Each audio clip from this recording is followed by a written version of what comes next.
So there was a comment on a video I did, I believe yesterday. Do I think Patrick Elias will reach the Hall of Fame? You know, I've had a thought about doing this for a while. And I thought, you know what, I haven't done it for a while. Let's do it from a different angle. Take my opinion out of it. Do I think certain players who've retired or are going to retire, and spoiler alert, Marian Hossa is the one that's going to retire. He's just going on LTIR to help out the Blackhawks because if he retires, he doesn't help them under the cap. So, of players with 1,000 or more points, which one do I think will reach? And if they're on no, I'll put them on the no side. If they're on yes, I'll put them on the yes side. Brian Propp, 1,004 points, no. I love Brian Propp. Is he a Hall of Famer? He's not going to make it. Steve Larmer.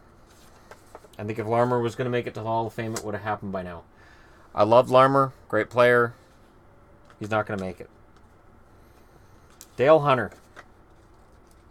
You know what? I'm going to say eventually, at some point, somewhere, sometime in the future, Dale Hunter's sins will fade.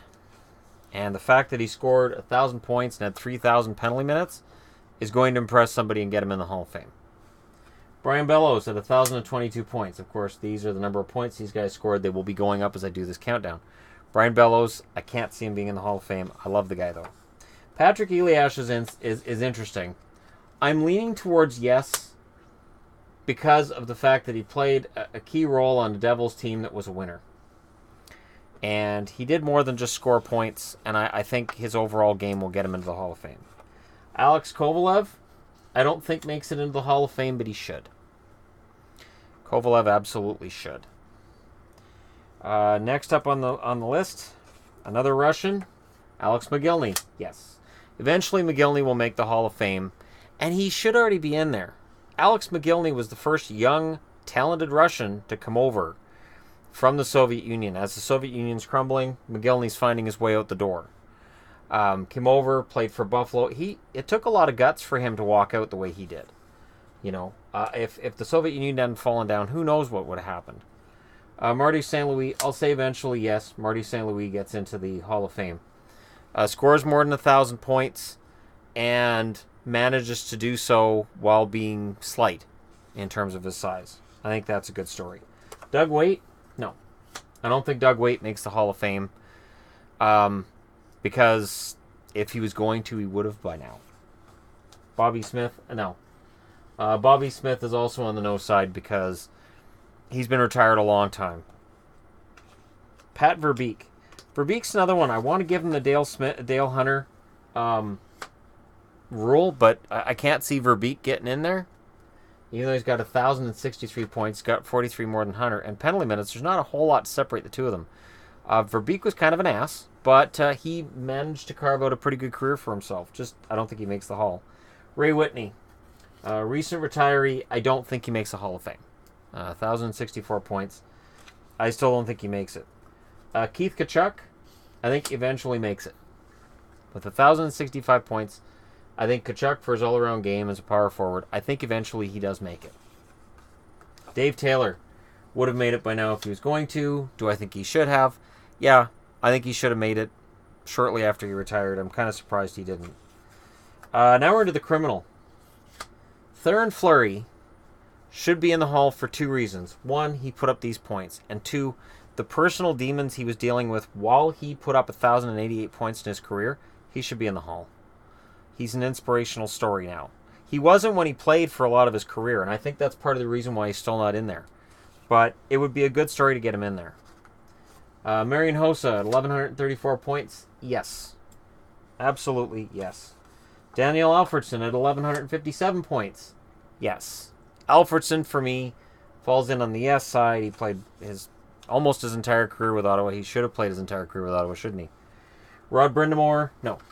Brind'Amour put up 1,184 points, played a lot of games, and I think that unfairly means that people will say, well, yeah, he had the points, but he had to play forever to get them.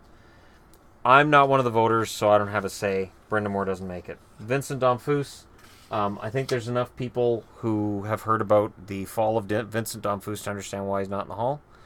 I'm not going to get into it here, but Vinny Don Foose, I can't see him ever getting into the Hall of Fame. Bernie Nicholls, 1,209 points sounds great. but Bernie scored a lot of those points in 2 seasons, and then he was just an average to good player. And towards the end of his career, he was, he was Bernie Nicholls. So for me, he likely doesn't make it. Now we're up to Jeremy Roenick. Why isn't Jeremy Roenick in the Hall of Fame? I know he's an ass. I know people don't like Jeremy Roenick's personality, and he's outspoken, and he's a prick.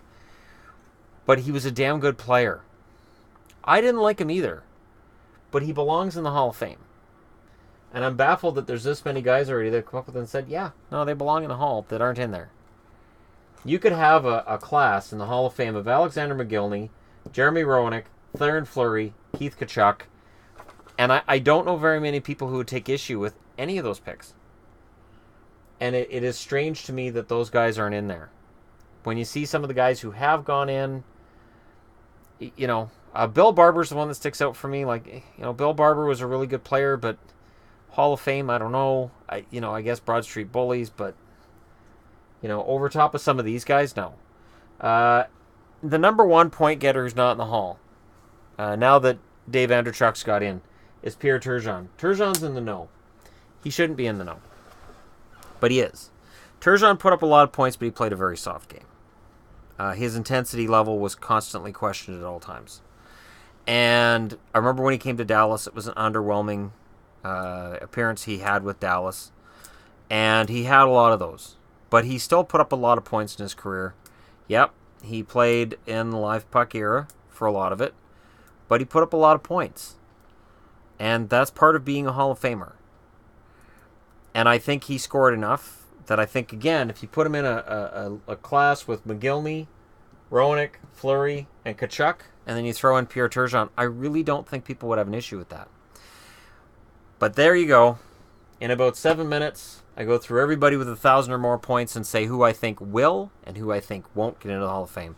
Tell me which ones you think I got wrong. Tell me which ones you think belong in here. And if they're an active player with more than 1,000 points, they're not on this list. Iginla and, Jágr are still technically active players, so they're not on this list. And Jágr would be an automatic yes, and so would Iginla. So I'll get that out of the way. Thanks for watching. Hit like and subscribe if you're browsing your way through. And thank you so much for watching. I'll talk to you again tomorrow.